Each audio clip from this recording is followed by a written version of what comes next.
Chinese tones.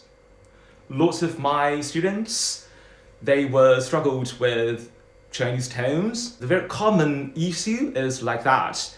So when you guys try to pronounce a single character or a single syllable, I think it's good, it's okay, right? But when you guys try to say a word, a phrase, the tones are terrible. What's the reason? I think is your English rhythm ruined your Chinese tones.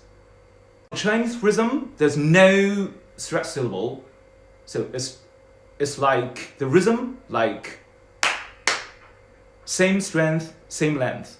But in most English words, there's one stressed syllable. So the rhythm will be either or.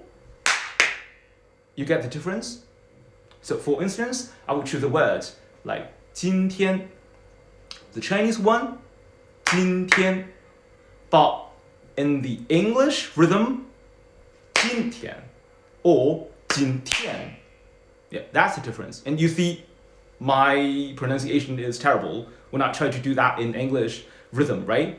Okay, how to practice? How to improve your Chinese rhythm and get rid of your English rhythm? Let's do this. I will try to do all the combinations of tones, but today we practice just first tone plus first tone. Okay, follow me. The rhythm, the groove, we just do the rhythm, no words, no sounds, like mm-mm, mm-mm, mm-mm, mm-mm. Yeah, you can just practice this like 10 times, 20 times, but this is very useful. Mm-mm, mm-mm, mm-mm.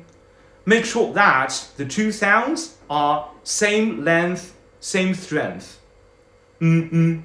And then we'll try to say some words with, both first tones.